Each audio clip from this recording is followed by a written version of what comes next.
Hello, Assalamu alaikum. Can you hear me? Students, can you hear me? Okay, so today we are starting off with a new topic.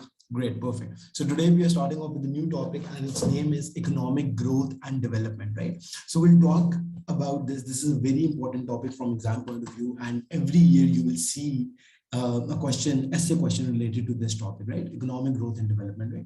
So in this topic, we'll talk about a lot of different things, and this is also very interesting and theoretical, but also very interesting topic for your own understanding and to see things from economics perspective, right? So let me give you a little bit of an overview of what is economic growth and development, right? So the word development obviously should not be new to you. Similarly, even the word growth should not be new for you, right? So development is basically how prospering a country is, right? So when we talk about, developed countries, we have always used this terminology, right? That this country is developing or this country is developed. So what we mean by that is basically that how much prospering that country is, right? How high are the living standards of that country? Right, yeah. Yes, Isha, so we completed up with that, and we will just need to do some practice, right? So we did talk about how the money supply is affected and all that stuff, right? So we are trying to complete this syllabus as soon as possible. This is the last topic we're left with, and if there is any small topic, subtopic that is left, we will cover that once we jump to the past papers practice. Okay, now what is development, right? So the word development means the quality of life. So we will be using a couple of different terms to explain this concept. The quality of life or standard of living, right? Or standard of living, right? And basically what it shows, once we look deeper into this topic, we'll see that what we actually mean, and we will also learn how to calculate or how to measure the quality of life, how to measure quality of life, or how to measure standard of living, right? So this is what development means, right? Walaikum assalam, Arbab. So when we say that this country is more developed, what we actually mean is that this country has higher quality of life, or this country has higher standard of living, right? So that is what development means. Then there's another important word that you need to know, and that is growth, right? Now, growth is again not something new for you. Whenever we have talked about GDP, we have talked about how fast an economy is growing, And what do we mean by that? We mean that how much is the increase in the country's GDP from year to year basis, right? How fast the country is growing in terms of how much is the increase in the country's GDP, how fast the country is growing in terms of increase in its GDP, right? Students, are you following me? Okay, now why is this topic important? Let me tell you why is this topic important. And this is an independent topic. This is not related to any other topics that we have discussed either in AS or A2. This is a completely independent topic. But why is this important? Let me shed some light on that. How fast the country is growing in terms of increase in its GDP, right? Okay, now we already know what is GDP. GDP is gross domestic product, and it is the total value of all goods and services produced in the country during certain time period, right? Okay, now, as I said that in this topic, which is economic growth and development, we look at things, we will look at factors that determine the quality of life between countries. So if we say that, let's say USA, UK, Western countries like European Union, Canada, Australia are more developed, then what is the basis for this argument? On what basis we say that, some countries are more developed and some countries are less developed? So what are the indicators for development, right? So that is what we'll talk about. And once we know what are the factors that affect development, only then we can measure the performance of a country and see whether the country is really developing, at what pace it is developing, and what can be done to increase the pace of development. Like in Pakistan's case, what can we do to increase the development in Pakistan? Should we spend more on education? Should we spend more on healthcare? Should we provide more infrastructure to the public? So these are all the things that we will talk about. So this is a very interesting topic. And as we move further in the topic, you will learn new and exciting things, right? Okay, now, first of all, for today's class, what we will focus on. Students, so now you have to pay very close attention, because as I said, every year, like literally every year, you will see 125 marks essay question related to this topic. Right? And this is also very simple, a little theoretical, but very simple topic. As long as you're paying attention and you know what is happening, you should be good, right? So every year, yeah, every year. I've seen every year there's 125 marks question. Obviously, the wording is different. Every year it is focusing on something different within this topic. But just like economic efficiency, just like market structure, just like labor market, like all these topics, as I've said, are very important from exam point of view, like essay questions point of view. Similarly, this is another very important topic from exam point of view, right? We good? Okay. So what is growth? How fast the country is growing in terms of increase in its GDP, like how fast the country's GDP is increasing. Okay. Now let's first talk about growth. For the longest, now there will be a lot of writing in this topic, so I will write everything which is important. For the longest, economists thought that growth is the most important thing. For the longest, economists thought that growth is the most important thing, right? Because why is that the case? I'll tell you. Thought, I think someone's mic is not mute, right? Okay. So for the longest, economists that thought that growth is the most important thing. Why so? We'll talk about it. Growth is the most important thing. Now, first of all, we'll talk about the significance of growth, right? And we will see that why economists thought that growth is the most important thing. Okay, now think about this. We have already given the definition of growth, and what we mean by growth is basically that how fast the country is growing in terms of what? Growing in terms of what? In terms of jobs, in terms of what? So growth specifically means increase in the country's GDP. Now I'll give you some specific examples over here, right? So think about this. If Pakistan's economic growth rate is 5%, now what do we understand when we say Pakistan's growth rate is 5%? What do we mean when we say this? What is this statement referring to? 5% increase in GDP, right? So what do we mean? That what has happened to the GDP, right? Can anyone of you tell me? Just give me a second.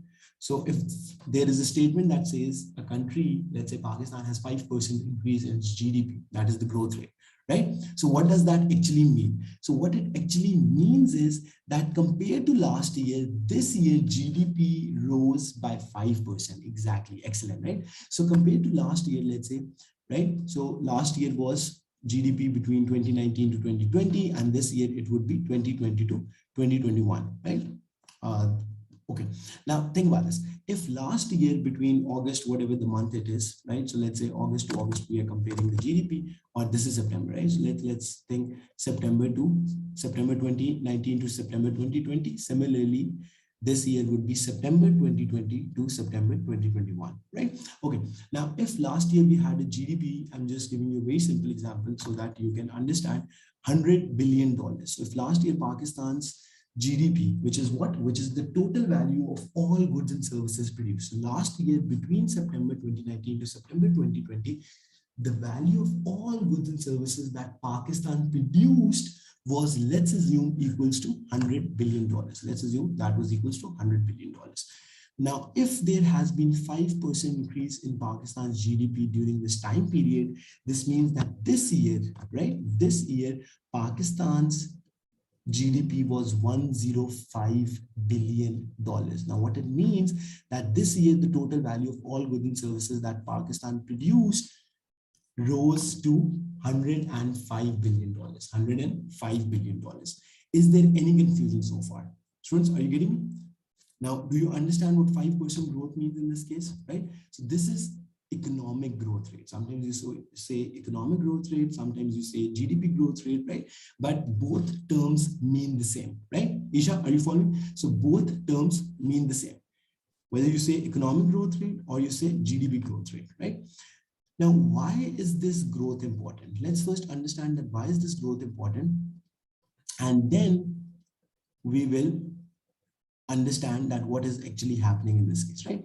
So why increase in GDP important for a country? Because, now listen to me very carefully.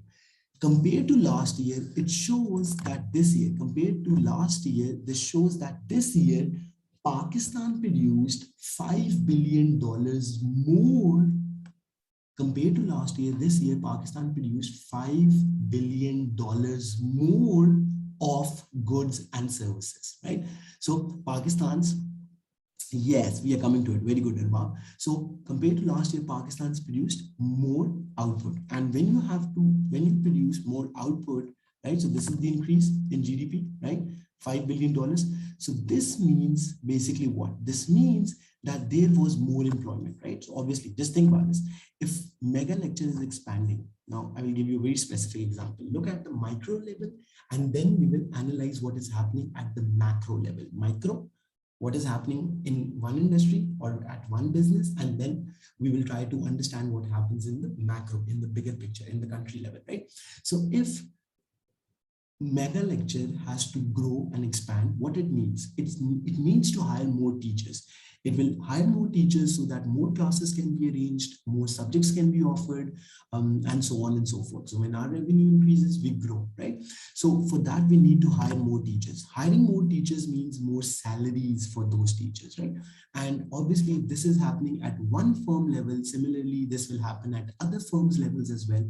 Other firms are also expanding. Let's say in Pakistan, restaurants are producing more output because more customers are going over there. Similarly, schools are expanding because more students are taking admission, right? Healthcare industry can be expanding because more patients are going for their medical treatment and all that stuff. So overall, that results in $5 billion increase in output. Are you getting me? So the total value of goods and services that Pakistan produced, right, were $5 billion higher compared to what it produced last year, right? So what are the benefits? So we will, after we have discussed what economic growth actually means, we are about to list the benefits of economic growth, right? So we are about to list the benefits of economic growth, right? Okay, now you will have to tell me one by one. So higher employment is definitely one major advantage of economic growth. So I will put it down like this: benefits of economic growth. Okay, what are other benefits of economic growth? Benefits of growth or benefits of economic growth. So whenever you hear the word growth, you should understand that it is talking about increase in GDP, right? So you should not get it confused with anything else. It can be written as economic growth or it can be written as growth simply, right? But it means the same thing. So never get confused with this, right?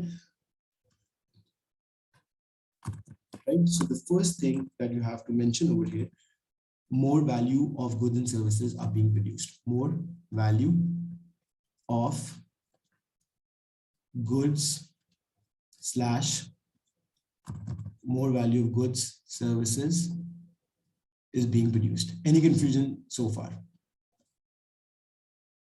Right? That is exactly what growth means. Okay, what else? Okay, students, right? More employment, that's another advantage.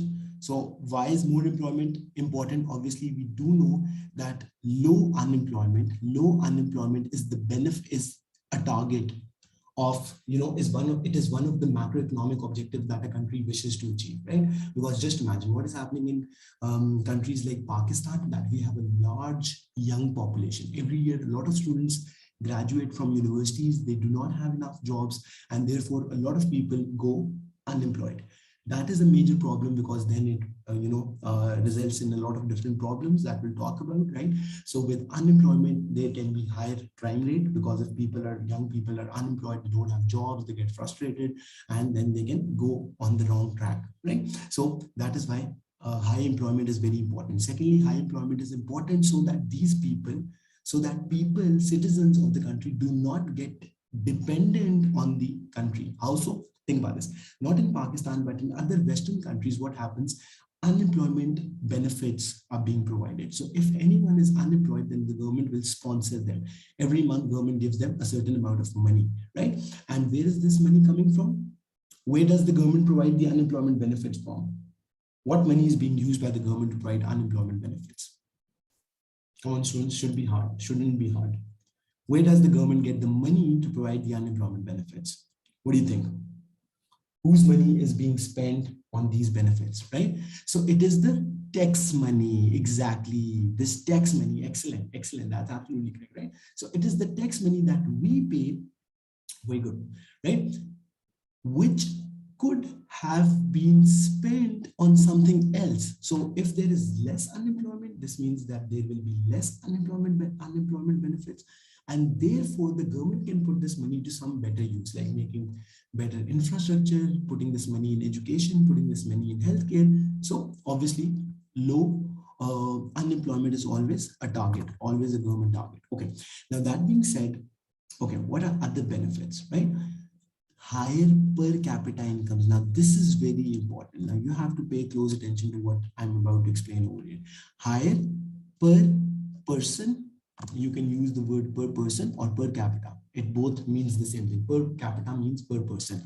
Higher per capita, per person or per capita income. Now, what it actually means over here is that if we divide the GDP of a country by its population, it tells us the average income. If we divide the country's GDP, whatever it is, $300 billion or $400 billion by the population, like how many people are actually living in that country, that shows on average how much a typical Pakistani gets, how much income a typical Pakistani gets, right? People gets money from government, right? Not in Pakistan, unemployment benefits, Arbab.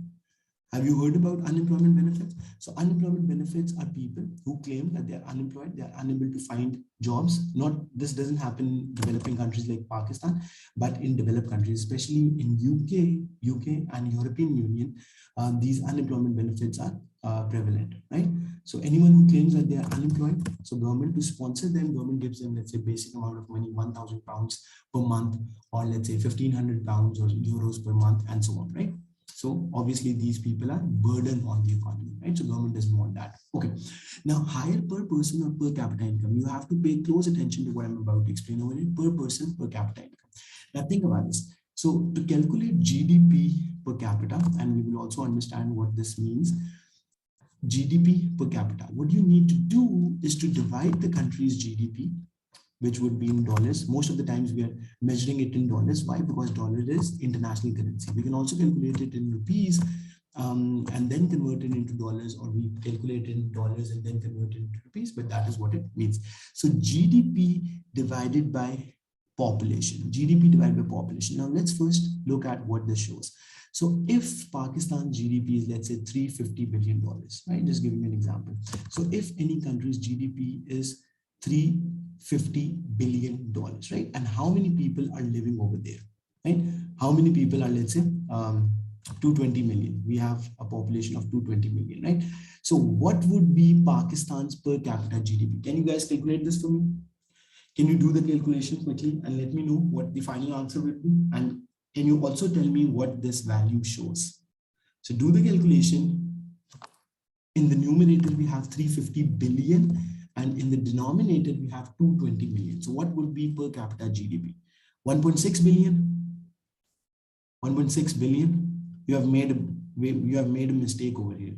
Arbab, you have made a mistake over here. Just recheck your calculation. 1.59. And what does 1.5? What does 1.5 mean? That every person per year earns 1.5? $1.59 or what? What is this value showing us? That's another thing that you need to tell me, right? Okay, yeah. So what's the mistake? What's the mistake you made? Right. Do the calculation. Tell me the answer. Units are different. So we have to convert exactly. First of all, we have to convert both values in the same units. So in 1 billion, there is 1,000 million. In 1 million, students, you would know, right? There are 1,000 million, right? So 350 multiplied by 1,000. So that would give you 350,000 and divide by 220. Now both are in million. So million gets cancelled. So million gets cancelled. Are you getting me? Dollar gets cancelled. Right? Million gets cancelled. No, this, sorry, in the denominator, we didn't have dollar. My bad. right? Only this is dollar because in the denominator we have number of people, right? So million gets cancelled. So when you do this calculation, so 350,000 divided by 220, right? So that gives you the final answer of divided by 220. This gives you 1590. Now my question to you is 1509 per person per year. This gives you 1509 per person per year, right? Per person. Now, what is this value showing us? Who can tell me? Now, what is this value showing us, students? Do you have any idea what this value is showing us? Right? 1600, approximately 1600. Yeah, that's correct, right? So this is showing us, right? This is showing us that each person exactly on average, every Pakistani earns 1,500 or $1,600 per year. On average, let me write this down for you, right? Let me choose a different one. GDP per capita shows how much a typical individual earns in a country per year. Per capita calculates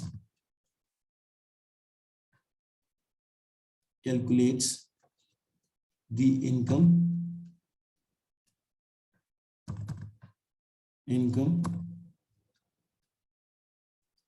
a typical, do you understand the word typical? I mean any given person, right? GDP per capita calculates the income a typical person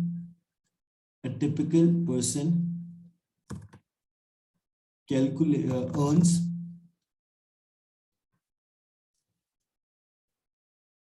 per month, right? So GDP per capita calculates the income a typical person earns, not per month, per year in a country, because GDP is usually for a year, right? Per year in a country. Now, to take this calculation a little forward, why are we doing all this calculation? We'll see in a bit, but this is very important for us to understand. But can they? Yes, I'm coming to it. I'm coming to it. Just give me a second, right? Bob, that's a good question. Let me clarify this, right? Now, students, $1,590, right? What we did actually, let's look at this calculation one more time and then move forward from here. Think about this. What is GDP per capita? GDP per person. So if GDP is national income, what is GDP? GDP is national income, which is the income of all the people living in a country, right? Right? So what is GDP? GDP is national income, which means that it is the income of all the people who are living in Pakistan. Any confusion so far, right? Now that being said, right? If we divide national income with the number of people, which means the population of the country, this gives us an estimate of how much a typical person earns. Now we know a lot of people in Pakistan would be earning way more. Arbab, listen to this. A lot of people in Pakistan will be earning way more than this. But definitely there are some people who are earning less than this. So this is an average figure. What is this? This is an average figure. Now let me give you another example, right? So let's say if there are 30 students in a class, right? And there was an exam that you took and the teacher comes in the class and she says, or he or she says that the average score was 50. Now, what does that mean? Did everyone score 50? Are you guys getting me or not? So let's say there was a class of 30 students. I'm the teacher. I go to the class and I say that the average score of exam was 50 marks. Now, what does that mean? Now, it means that on average, everyone got 50. But obviously, there will be a lot of students who earned more than 50 and a lot of students who earned less than 50. How do we calculate the average? We calculate the average by adding up the marks of 30 students. How do we calculate the average? We add up the marks of 30 students and then we divide it by 30. Now, that is what you do to calculate the average score. That is what you do to calculate the average score. Students, are you getting me? So just like that, GDP is doing the same thing. So this was the total income that all individuals within the borders of Pakistan. Now, what is GDP? GDP is the total income of all the people who are living in Pakistan, within the borders of Pakistan. We'll talk more about it, right? So if the total income of all the people living in Pakistan is $350 billion, and the total people who were living in our country, last year was equals to $220 million, this means that every person on average earned $1,600. Now let's do some maths. If we convert this into rupees, if we convert that into rupees, students, are you getting me what I'm doing over here? Please stay with me. So if 1,600 is the income that a typical Pakistani earns, and I multiply it by 166 because that is our exchange rate with dollars, that gives you how much amount? That gives you 265. That gives you 265 600 rupees, right? So this is what an average person earns per year. Now, if I want to convert it into per month, so that you get a better idea, because that's way, this way you will get a better idea. So I divide it by 12 so that I get it for per month. So this gives you 22,000 rupees. So I'm sure a lot of you would know a lot of people in Pakistan that are earning more than this amount. Am I right with this or not? But can you see that per capita income of Pakistan is so low? Have you ever thought how much low is Pakistan GDP per capita? Now let me do this. Let's also Google it to come across with the actual numbers so that you get a better idea. Can you see my screen? Right? So Pakistan's GDP per capita. All you have to do is Pakistan's GDP per capita. This is what you will type. Right. How much is it? Even less than 1,600. In 2019, Pakistan's GDP per capita was 1,284 dollars, right? US dollars, right? So which means that it is even less than 22,000 rupees, which means that a typical Pakistani, an average Pakistani earns less than, 22,000 rupees in Pakistan per month. Can you imagine how low it is, right? Similarly, if you do it for India, if you do it for, any other country, right? So you will get a better idea and then you will be able to compare, right? Similarly, if instead of Pakistan, I want to look at for India, just Google it, right? India is how much? 2,000, like $2,100. $2,100 is for India. Similarly, you can do it for USA, you can do it for UK, and so on and so forth, right? So just imagine how high is the USD. US is $65,000 per annum. Are you getting me? Right. So that's a different debate. I can quickly go and check how much is Japan. I never checked. Japan is not that high. I mean, 40,000, not bad, but still not very high, right? And let's say if we are doing it, let's do it for UK. UK is a little higher than Japan, 42,000, and so on and so forth, right? But you can obviously Google and see how much is for every country, right? Okay, now quick question. How many of you are absolutely clear on what we did so far? Now, do you understand what GDP per capita shows, right? Why is that important? Because in a bit, we will be moving, when we move forward and talk about these other things, you should be absolutely clear on these concepts. Otherwise, it will confuse you a lot, right? Now, this doesn't mean that everyone in Pakistan is earning 22,000 rupees. Obviously, no, right? I can tell you I earn more than that. A lot of people are earning more than that, but this is just an average number. An average means that a lot of people are earning less than this. A lot of people are earning less than 22,000 rupees per month. That's why our average is so low. That is why our average is so low. Right. Yeah. Easy. Clear? Isha? Albam? Very good. Excellent. Now let's move on. Now we have talked about GDP per capita. So GDP per capita is one good indicator of development, right? So we'll come back to this, right? GDP per capita, for now, you just need to remember, and we will talk more about this and we'll come back to this concept later on. GDP per capita is a good indicator, of development. Good indicator of development. Okay. Now, the thing is, okay. Now let's go back, let's step back a little bit and let's talk about where this entire discussion started from. So in this class, we said that we'll talk about economic growth. Either you can use the word economic growth or you can just use the word growth. Both basically means the same thing, right? So growth and development, right? So growth is just what we have talked about so far. Growth shows how fast a country's GDP is increasing. So if it's 5%, now listen to me very carefully. If Pakistan, similarly, just like we Googled how much is Pakistan's GDP per capita, similarly, you can go and Google how much was Pakistan's, UK, Japan's, Australia, Canada, USA growth last year, right? And that would tell you that how fast any country is growing, right? Pakistan, India, China, and so on, right? There's an endless list. Now I'm writing some values and you have to tell me what this means, right? So if I want to compare Pakistan's growth with other countries' growth, let's say Japan is growing 10%, Japan is, let's say, growing 10%, UK is growing at 7%, right? Australia is, let's say, growing at 8%, Pakistan is growing at normally 5 or 6%, let's say 6%, and let's say India is growing at 12%. Now, what it basically means, right? Now, for every country, this is showing that compared to last year, for every country, this percentage, what is this percentage showing us? This shows that compared to last year, this year, Japan's GDP was 10% higher. Similarly, for UK, compared to last year's, UK's GDP this year was 7% higher. Australia, it was 8% higher. Pakistan, it was 6% higher. And for India, it was 12% higher. So out of these 5 countries, which country is growing the fastest? Which country is growing the fastest? India. And these are not, I didn't make up these values, but I'm pretty sure that out of all these 5 countries, India is growing the fastest. India and China have recently grown in double digits. You understand what double digits is? Double digits means that it would be the growth was something higher than 10%. 9 is single digit, 10 is double digit. So anything more than 10% would be double digit growth, right? So recently, India and China have grown at very fast rates. India and, can you kindly, right?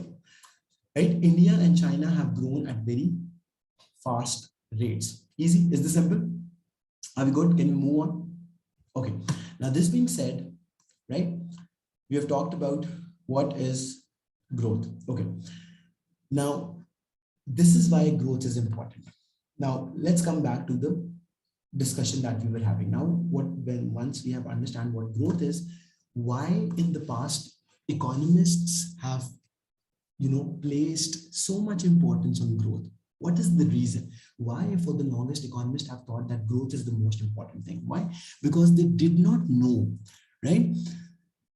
They did not know that there are other factors that affect development. So economists thought that if a country is growing fast, its GDP per capita is increasing, that is good enough for a country to become developed. Now repeat my words over here. For economists, right? For longest, economists have thought that if the country's GDP growth rate is high, right? Economists have thought that if the country's GDP growth rate is high, which means there is greater increase in per capita income, which means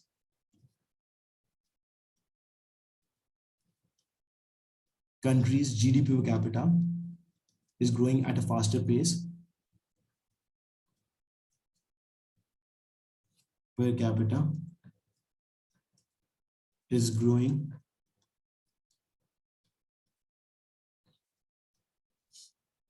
at a faster pace. It is all what is needed to become developed, right? That's why I wrote such a long sentence. It is all that a country needs to become developed. Do you guys agree with this? Do you guys agree with me? Now, this is a very, important debate. That's why I want to emphasize on this point before we move forward. Is growing at a faster rate. It is all a country needs to become developed. Do you guys agree with this statement? That as long as a country, as long as the country's, GDP is growing at a faster rate and per capita income is increasing at a faster rate, that is all what a country needs to become developed. Do you agree with this statement? Do you disagree? And what are your, arguments in favor or against? Quickly, if you can quickly tell me this and then move forward.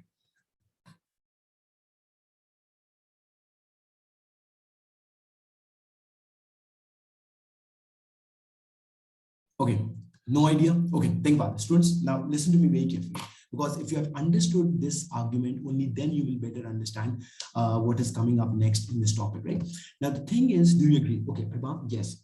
To some extent, this is correct. Because listen to me very carefully, right?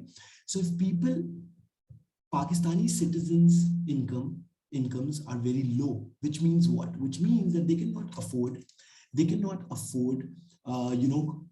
food. They cannot perhaps, if obviously, what is poverty? Poverty is when people have very low incomes, right? So if income levels are very low in any country, people will not be able to afford enough food. People will not be able to afford, basic housing, right? Basic housing.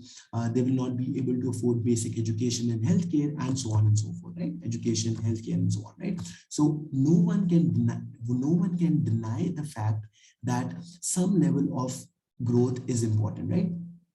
Healthcare, right? So no one can deny the fact that income levels are important for a country to become more developed. But over time, research has shown that it's not enough. Listen to me very carefully. Over time, research has shown that just more growth is not enough. And I'll tell you exactly why is that the case. If you just go and Google, listen to me very carefully. If you just go and Google how many billionaires are there in China, how many billionaires, I'm not talking about millionaires, I'm talking about billionaires, right? Dollars, right? Dollars, billions in terms of dollars, not their own currency, right? So you will find a long list of people who are billionaires, Indian billionaires, Chinese billionaires. Now, what is this showing us? That some people in these countries are earning a lot, and some people in these countries are earning too little. And we know that India is a big economy, it's growing economy and everything, but still India and China, especially India, faces a lot of basic problems where people do not have access to basic education, let alone education. People are suffering from, food scarcity. People are suffering from, even very basic facilities in life, right? So even though India is growing at a faster rate, so why am I giving the example of India, or why am I giving the example of China? Because these are also growing. These economies are growing really fast, but they are not very developed. In case of Pakistan, obviously, we are neither very developed, we are neither growing at a very fast rate, right? So for us, neither growth is there, neither development is there. But there can be some other countries, and that is why I'm taking the example of India and China, that are growing really fast, but their development level is not very high. So what this basically proves, students, listen to me very carefully. So what this basically proves, that yes, growth is important for development. I repeat myself, growth is important for development, but that is not enough. You need some things, some other factors as well to become fully developed. Now, let me write this down like this. Growth is important for development, but that is not enough. Growth is important for development, but that is not enough. And you need other things as well. Not enough. And so other factors are also important for development. Are also important for development. How many of you understood this? How many of you are clear on this? Right? So students, we will talk about all of these things in a lot of detail, but today's class, we set the premise, right? We set the premise that what is the basically discussion about, right? The first thing, the main objective of today's lecture was to differentiate between growth and development, because you as economic students should know what's the difference between growth and development. What you said, Arbab. Another very important point, very good, Isha, right? Another very important point that Arbab brought up, that death rates can be very high, infant mortality rate can be very high now. China is growing at a fast rate, India is growing at a fast rate. But if these basic things, basic facilities are missing, which shows that the healthcare is poor in these countries, then they will not be very developed. So it's a long topic, and that's why it's very important topic. So we'll talk about this in detail. But today we learned what is growth, what is development, and for development, growth is important, but that is not enough. You need to do something else as well. And we'll talk about this in tomorrow's class, right? So we'll take it step by step, but I hope everything is clear. If there's any confusion, you can ask me your questions in the next class. I'll see you tomorrow. Take care. Till then, the lectures will be available on YouTube if you have to revise anything. I'll see you tomorrow at the same time. Take care and have a good night.